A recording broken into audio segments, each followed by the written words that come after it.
entre otras cosas, trata de cómo la reina de los Terranovas perdió honra, cetro y vida. Y, con el cristianismo, que es fraternidad, nos vino desde la civilizada Europa, y como una negación de la doctrina religiosa, la trata de esclavos. Los crueles expedientes de que se valían los traficantes en carne humana para completar en las costas de África el cargamento de sus buques, y la manera bárbara como después eran tratados los infelices negros, no son asuntos para artículos del carácter ligero de mis tradiciones. El esclavo que trabajaba en el campo vivía perennemente amagado del látigo y el grillete, y el que lograba la buena suerte de residir en la ciudad tenía también, como otra espada de Damocles, suspendida sobre su cabeza la amenaza de que, al primer renuncio, se abrirían para él las puertas de hierro de un amasijo. Muchos amos cometían la atrocidad de carimbar o poner marcas sobre la piel de los negros, como se practica actualmente con el ganado vacuno o caballar, hasta que vino de España Real Cédula prohibiendo la carimba. En el siglo anterior empezó a ser menos ruda la existencia de los esclavos. Los africanos, que por aquel tiempo se vendían en el Perú a precio más o menos igual al que hoy se paga por la contrata de un colono asiático, merecieron de sus amos la gracia de que, después de cristianados, pudieran, según sus respectivas nacionalidades o tribus, asociarse en cofradías. Aun creemos que vino de España una real cédula sobre el particular. Andando los años, y con sus ahorrillos y gajes, llegaban muchos esclavos a pagar su carta de libertad. Y entonces se consagraban al ejercicio de alguna industria, no siendo pocos los que lograron adquirir una decente fortuna. Precisamente la calle que se llama de Otarola debió su nombre a un acaudalado chala o Mozambique, del cual, pues viene a cuento, he de referir una ocurrencia. Colocóse en cierta ocasión en la puerta de un templo una mesa con la indispensable bandeja para que los fieles oblasen limosnas. Llegó su excelencia y el virrey echó un par de peluconas, y los oidores, y damas, y cabildantes, y gente de alto coturno hicieron resonar la metálica bandeja con una onza o un escudo por lo menos. Tal era la costumbre o la moda.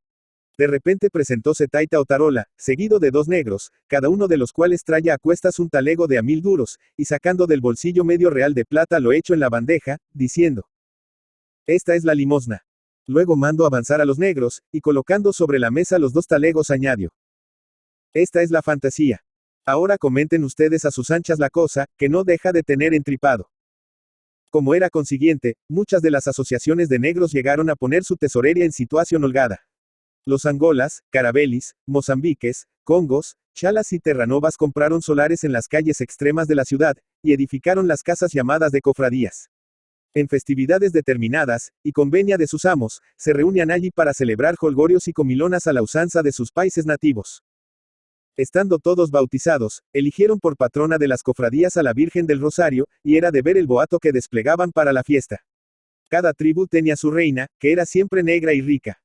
En la procesión solemne salía esta con traje de raso blanco, cubierto de finísimas blondas valencianas, banda bordada de piedras preciosas, cinturón y cetro de oro, arracadas y gargantilla de perlas. Todas echaban, como se dice, la casa por la ventana y llevaban un caudal encima. Cada reina iba acompañada de sus damas de honor, que por lo regular eran esclavas jóvenes, mimadas de sus aristocráticas señoras, y a quienes estas por vanidad engalanaban ese día con sus joyas más valiosas. Seguía a la corte el populacho de la tribu, con cirio en mano las mujeres y los hombres tocando instrumentos africanos. Aunque con menos lujo, concurrían también las cofradías a las fiestas de San Benito y Nuestra Señora de la Luz, en el templo de San Francisco, y a las procesiones de Corpus y Quasimodo. En estas últimas eran africanos los que formaban las cuadrillas de diablos danzantes que acompañaban a la tarasca, papagüevos y gigantones.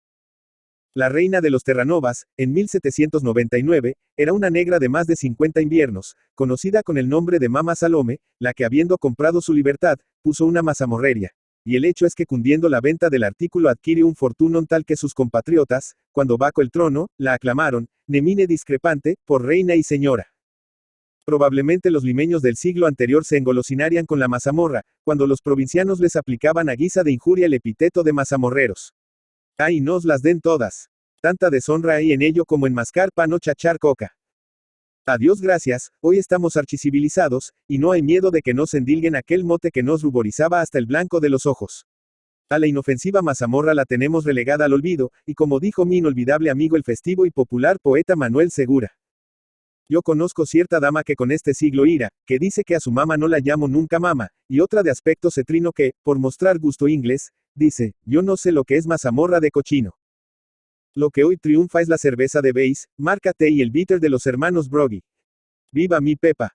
Impulso de blandir cachiporra nunca a nadie inspiró la mazamorra, que ella no daba bríos. Para andarse buscando desafios, ni faltar al respeto cortesano a la mujer, al monje o al anciano. Mientras hoy, con un vaso de cerveza a cuestas, o una copa vergonzante de bitter de Torino, hasta al gigante Goliath le rebanamos la cabeza, hablamos de tú a Cristo, y un piropo le echa a una dama el último galopo. La diferencia es nada.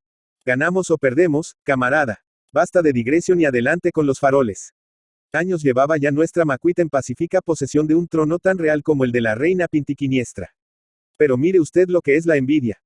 Como nadie alcanzaba a hacer competencia a la acreditada mazamorrería de Mama Salome, otra del gremio levantó la especie de que la Terranova era bruja, y que para hacer apetitoso su manjar meneaba la olla, que asco, con una canilla de muerto, canilla de judío, por añadidura. Bruja dijiste, a la Inquisición con ella. Y la pobre negra, convicta y confesa con auxilio de la polea, de malas artes, fue sacada a la vergüenza pública, con pregonero delante y zurrador detrás, medio desnuda y montada en un burro flaco. Y diz que lo es frío o calor bien pudo tener, pero lo que es vergüenza, ni el canto de una uña, pues en la piel no se le notó la menor señal de sonrojo. Entendido está que la Inquisición se echó sobre el último maravedi de la mazamorrera, y que los terranovas la negaron obediencia y la destituyeron. Barrunto que entre ellos sería caso de vacancia la acusación de brujería. No conozco el artículo constitucional de los terranovas, pero me gusta, y ya lo quisiera ver incrustado en el código político de mi tierra, en que tachas peores no fueron nunca pretexto para tamaño desaire. Mama Salome, reina de Mojiganga o de Mentirijillas, no se parece a los soberanos de verdad, que cuando sus vasallos los echan del trono poco menos que a puntapiés, se van orondos a comer el pan del extranjero y engordan, que es una maravilla, y hablan a tontas y locas de que Dios consiente, pero no para siempre, y que como hay viñas, han de volver a empuñar el pandero. Mama Salome no intentó siquiera una revolucioncilla de mala muerte, se echó a dar y cavar en la ingratitud y felonia de los suyos, y a tal grado se le melancolizó el ánimo, que sin más ni más se la llevó pateta. 2. De cómo la muerte de una reina influyó en la vida de un rey. Mama Salome dejaba un hijo, libre como ella y mocetón de 15 años, el cual se juró a sí mismo, para cuando tuviese edad, vengar en la sociedad el ultraje hecho a su madre encorozándola por bruja, y a la vez castigar a los terranovas por la rebeldía contra su reina. Cuentan que un día, sin que hubiese llegado el galeón de Cádiz trayendo noticia de la muerte del rey o de un príncipe de la sangre, ni fallecido en Lima magnate alguno, civil o eclesiástico, las campanas de la catedral principiaron a doblar solemnemente, siguiendo su ejemplo las de las infinitas torres que tiene la ciudad. Las gentes se echaban a las calles preguntando quién era el muerto, y la autoridad misma no sabía qué responder. Interrogados los campaneros, contestaban, y con razón, que ellos no tenían para qué meterse en averiguaciones, estándoles prevenido que repitiesen todo y por todo el toque de la matriz. Llamado ante el arzobispo el campanero de la catedral, dijo: Ilustrísimo señor, los mandamientos rezan, honrar padre y madre. La que me envió al mundo murió en el hospital esta mañana, y yo, que no tengo más prebenda que la torre, honro a mi madre haciendo gemir a mis camparas. Mutatis mutandis, puede decirse que el hijo de Salome pensaba como el campanero de Marras, proponiéndose honrar con crímenes la memoria de su madre. Gozaba Lima de aparente tranquilidad, pues ya se empezaba a sentir en la atmósfera olor a chamusquina revolucionaria, cuando de pronto cundió grave alarma, y a fe que había sobrado motivo para ella.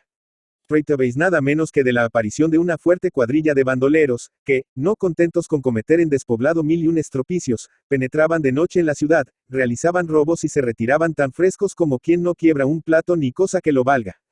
En diversas ocasiones salieron las partidas de campo con orden de exterminarlos, pero los bandidos se batían tan en regla, que sus perseguidores se veían forzados a volver grupas, regresando maltrechos y con algunas bajas a la ciudad. Rara era la incursión de los bandoleros a la capital en que no se llevasen cautivo algún terranova, que pocos días después devolvían bien azotado y con la cabeza al rape. Con las mujeres terranovas hacían también lo mismo, y algo más. Una noche hallabase la reina de regodeo en la casa de la cofradía, cuando de improviso se presentaron los de la cuadrilla, azotaron a su majestad, y cometieron con ella desaguisados tales que volando y en pocos días la llevaron al panteón.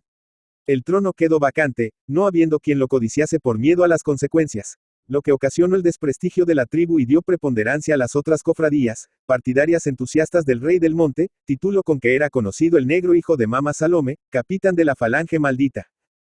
Contribuyan a dar cierta popularidad al rey del monte las mentiras y verdades que sobre él se contaban. Solo los ricos eran víctimas de sus robos, y su parte de botín la repartía entre los pobres. No había jinete que lo superase, y en cuanto a su valor y hazañas, referíanse de él tantas historias que a la postre el pueblo empezó a mirarlo como a personaje de leyenda. Tan grande fue el terror que el famoso bandido llegó a inspirar, que los más poderosos hacendados, para verse libres de un ataque, se hicieron sus feudatarios, pagándole cada mes una contribución en dinero y víveres para sostenimiento de la banda. En vano mandó el virrey colocar en los caminos postes con carteles ofreciendo 4,000 pesos por la cabeza del rey del monte. Y pasaban meses y corrían años, y convencida la autoridad de que empleando la fuerza no podría atrapar al muy pícaro, que siempre se escabulla de la celada mejor dispuesta, resolvió recurrir a la traición. Nada más traicionero que el amor. Una Dalila de azabache se comprometió a entregar maniatados al nuevo Sansón y a sus principales filisteos. Pasando por alto detalles desnudos de interés, diremos que una noche, hallándose el rey del monte entre la espesura de un bosque, acompañado de su coima y de 4 o 6 de los suyos, Dalila cuidó de embriagarlos, y a una hora concertada de antemano penetraron en el bosque los soldados. El rey del monte, desperto al ruido, se lanzó sobre su trabuco, a punto y el arma no dio fuego. Entonces, adivinando instintivamente que la mujer lo había traicionado, tomó el trabuco por el cañón y lo dejó caer pesadamente sobre la infeliz, que se desplomó con el cráneo destrozado. 3. Mañuco el Parlampan. Si hubo hombre en Lima con reputación de bonus viro de pobre diablo, ese fue sin disputa el negro Mañuco. Llamabanlo el Parlampan porque en las corridas de toros se presentaba vestido de monigote en la mojiganga o cuadrilla de parlampanes, y desempeñábase con tanto gracejo que se había conquistado no poca populacheria. Una tarde se exhibió en el redondel llevando dentro del cuerpo más aguardiente del acostumbrado, cogiólo el toro, y en una camilla llevaronle al hospital. Vino el cirujano, reconoció la herida, meneó la cabeza murmurando malorum, y tras el cirujano se acercó a la covacha el capellán, y oyó en confesión a Mañuco. Vivió aún el infeliz 48 horas, y mientras tuvo alientos no cesaba de gritar. Señores, llévense de mi consejo. Tranca y cerrojo, nada de cerraduras. La mejor no vale un pucho, para toda chapa hay llave, tranca y cerrojo, y echarse a dormir a pierna suelta. Tanto repetía el consejo, que el economo del hospital de San Andrés pensó que aquello no era hijo del delirio, sino grito de la conciencia, y fuese al alcalde del barrio con el cuento. Este hurgó lo suficiente para sacar en claro que Mañuco el Parlampan había sido pájaro de cuenta, y tan diestro en el manejo de la ganzúa que con él no había chapa segura, siquiera tuviese 100 pestillos. Ítem, descubrió la autoridad que el honrado Mañuco era el brazo derecho del rey del monte para los robos domésticos. Ya lo saben ustedes, lectores míos, tranca cerrojo. Concluyamos ahora con su majestad el rey. I.V. Donde se ve que para todo Aquiles hay un Homero. Inmenso era el gentio que ocupaba la Plaza Mayor de Lima en la mañana del 13 de octubre de 1815. Todos querían conocer a un bandido que robaba por amor al arte, repartiendo entre los pobres aquello de que despojaba a los ricos. El rey del monte y 3 de sus compañeros estaban condenados a muerte de horca. La N de Palo se alzaba fatídica en el sitio de costumbre, frente al callejón de petateros. El virrey Abascal, que había recibido varios avisos de que grupos del pueblo se preparaban a armar un motín para libertar al sentenciado, rodeó la plaza con tropas reales y milicias cívicas. La excitación no pasó de oleadas y refunfuños, y el verdugo Pancho Sales llenó tranquilamente sus funciones. Al día siguiente se vende al precio de $1 de plata un chabacano romance, en que se relataban con exageración gongorina las proezas del ahorcado. Del mérito del romance encomiástico bastará a dar una idea este fragmento. Más que rey, Cid de los Montes. Fue por su arrojo tremendo. Por fortunado en la lidia. Por generoso y mañero. Roldán de tez africana. Desafiador de 1000 riesgos. No le rindieron bravuras. Sino a Dides le rindieron. Por supuesto, que el poeta agotó la edición y pescó buenos cuartos. Ricardo Palma. Ricardo Palma, Lima, 7 de febrero de 1833 Miraflores, Lima, 6 de octubre de 1919, fue un escritor romántico, costumbrista, tradicionalista, periodista y político peruano, famoso principalmente por sus relatos cortos de ficción histórica reunidos en el libro Tradiciones Peruanas. Cultivó prácticamente todos los géneros: poesía, novela, drama, sátira, crítica, crónicas y ensayos de diversa índole. Sus hijos Clemente y Angélica siguieron sus pasos como escritores. Debutó en la literatura en 1848 formando parte del grupo que él mismo llamaría más tarde la Bohemia de su tiempo. Comenzó con poesía, unos versos románticos que aparecieron el 31 de agosto en El Comercio, mientras paralelamente escribía en diversas publicaciones críticas de espectáculos con numerosos seudónimos. Luego pasó a escribir obras de teatro. Su primer drama, El Hijo del Sol 1849, no se llegó a representar, pero alrededor de 1858 dejó de hacerlo a pesar de haber obtenido algún éxito en el público limeño. Solo 2 piezas de este periodo han sobrevivido. El drama Rodil, 1851, redescubierto 100 años después de su publicación, Palma había destruido la mayoría de los ejemplares, y la comedia El Santo de Panchita, que escribió junto con Manuel Asensio Segura.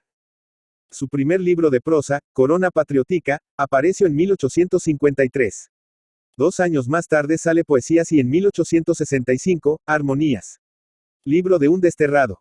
Su obra poética no estuvo exenta de polémica. En 1890 publicó A San Martín, poema que provocó la protesta del gobierno chileno, que lo consideró ofensivo para su país. El último poemario de Palma, Filigranas.